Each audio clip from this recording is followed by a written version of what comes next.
From George of the Jungle to The Whale, somewhere in between that, Brendan Fraser could have also been Superman, the Man of Steel himself. The actor spilled the story on The Howard Stern Show. Fraser auditioned for the role of the superhero more than 20 years ago. In a recent interview with the legendary Howard Stern, he made a surprising revelation. FYI, he's currently on the trail promoting his Oscar-nominated performance in The Whale. Fraser confessed that back in 2002, when he was just starting to make a name for himself, he auditioned for one of the most coveted roles in Hollywood: Superman. He talked about just how competitive it was in Hollywood at the time, with so many great action stars auditioning for the same role. It seems that even Paul Walker had auditioned for the same role. As a matter of fact, some 7 or 8 actors read for the part. It might come as a surprise to some, but Fraser's audition for the role of Superman actually makes a lot of sense when you consider his previous roles. He'd already proven his ability to portray a larger-than-life character in George of the Jungle, where he flew through the air with ease. Given his experience with physically demanding roles, adding a cape to his repertoire as the Man of Steel wouldn't have been much of a stretch. His revelation about his audition for the role of Superman actually adds a new layer to his impressive acting career. But the role never really happened.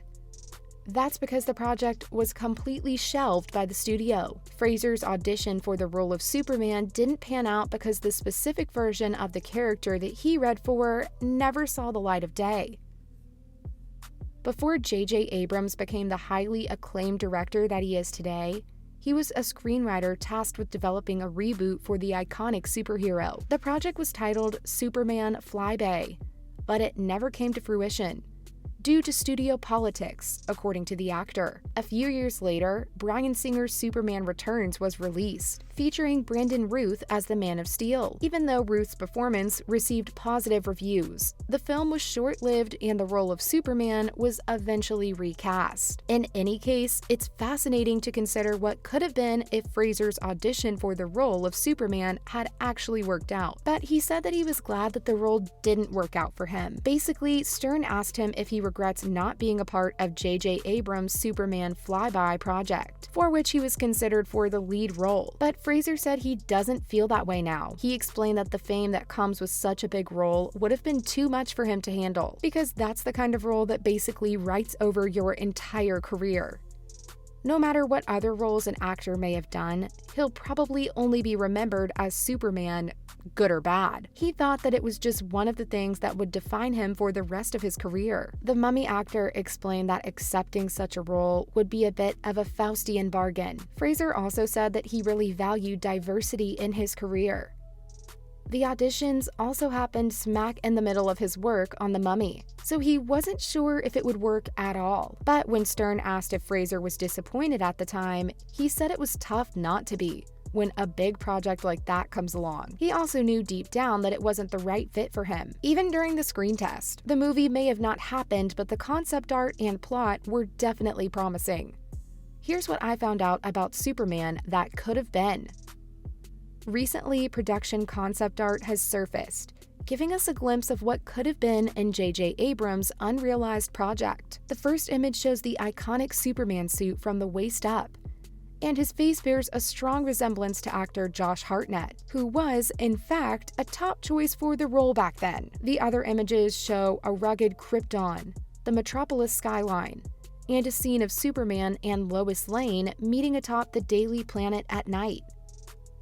The storyboards for the movie were revealed in 2019 by Peter Ramsey, who went on to co-direct the award-winning film, Spider-Man Into the Spider-Verse. He was a storyboard artist on the project before making the transition to directing. Superman Flyby was planned as a fresh take on the classic origin story, with a twist. The film would have featured a civil war on Krypton, with Lex Luthor as a government agent with a fascination for UFOs.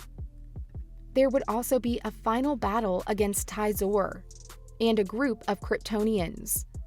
As the Man of Steel struggles to understand and control his powers, he must face these challenges, and some big names were being considered for the project. The hottest leading men of the time were all in the running to be the Man of Steel. Jude Law, Paul Walker, Wentworth Miller, and Josh Hartnett were some of the men being considered for the role. And apparently, Henry Cavill was also considered, but he was relatively unknown at the time. The project had several directors attached to it too, including Brett Ratner and Mick G. But disagreements over filming locations and casting issues caused delays, and the project was eventually shelved after 2 years, or as Fraser called it, studio politics. When the project hit a dead end in 2004, Warner Bros. Pictures and producer Jon Peters decided to change direction. They brought Bryan Singer's version for The Man of Steel to life. The result was Superman Returns in 2006, which starred Brandon Routh, and served as a spiritual follow-up to the classic Superman, the movie, and Superman 2. Although the film received mostly positive reviews from critics, it didn't perform well at the box office. In fact, it didn't even break even globally. If you think about it, there's never been a smooth path for any Superman movie since the 80s. Since Christopher Reeve played Superman in the 1970s and 80s, The Man of Steel hasn't had an easy journey. There were attempts to reboot the character with Tim Burton's version, starring Nicolas Cage, and J.J. Abrams' version, both of which failed. After Brandon Routh's short time as Superman, Henry Cavill took over the role in 2013. But after appearing in Justice League in 2017, it seemed like his time as the Man of Steel was over, only to be brought back in 2022 to much excitement. But just a few months later, it was announced that he was stepping down again. Now, James Gunn and Peter Safran are on the search for someone new to fill the iconic red cape once again, this time for the upcoming Superman Legacy. There's also another Superman movie in the works, and this time the Man of Steel is going to be a person of color. It's 2023 and we're ready for Black Superman. Not Muhammad Ali, but the DC superhero. And J.J. Abrams will finally get to make his Superman movie. He's currently working with Warner Bros. Pictures on a Superman reboot with screenwriter Ta-Nehisi Coates. The project will focus on a Black Kal-El of Krypton. It's going to be treated as a standalone story outside the DC Extended Universe.